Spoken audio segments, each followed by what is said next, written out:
The G5X is built for people who want maximum performance in a compact size. In this video, we're going to go through some of the buttons to familiarise yourself with the G5X. Let's discover it together. On top of the camera, you'll notice the on-off button. This simply turns it on and off.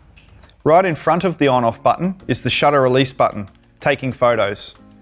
On the outside of the shutter release button is the zoom.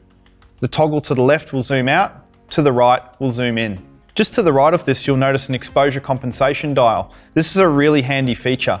It simply allows you to turn the brightness up or down, given the creative exposure you're trying to achieve. If you find your image is too bright, you can simply use the exposure compensation wheel to turn the exposure down, or alternatively, turn it up if you would like it brighter.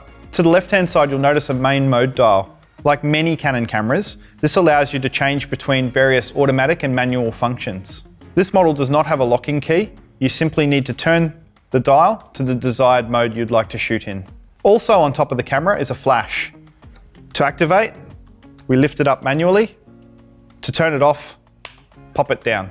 Also on top, you'll notice the hot shoe.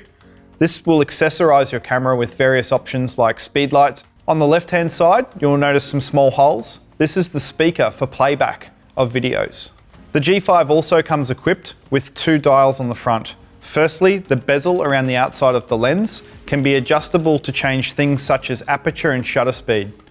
Alternatively, there is a second multifunction wheel just beside your shutter release button, which can also be used to adjust your exposure. Underneath the camera, you may notice an NFC logo.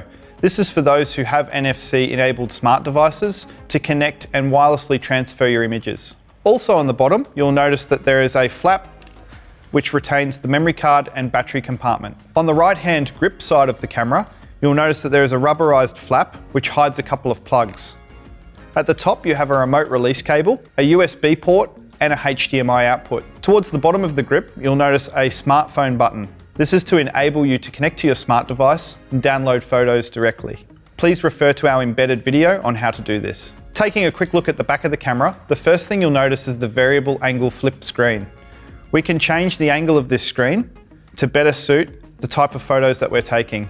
We can also pack the screen away to provide a hard, scratch-resistant surface. To operate the flip screen, simply grab it, move it around, rotate, and replace. One thing you'll notice about the G5 is it has an electronic viewfinder, so you don't have to use the rear screen to gain your composition. You can use it in a more traditional sense by placing your eye up to the viewfinder. What you will notice though, when you do that, the rear screen will turn off. This avoids distraction and also increases battery performance. At the top right where your thumb would rest, you'll notice a small button with a red dot. This turns on and off your video mode.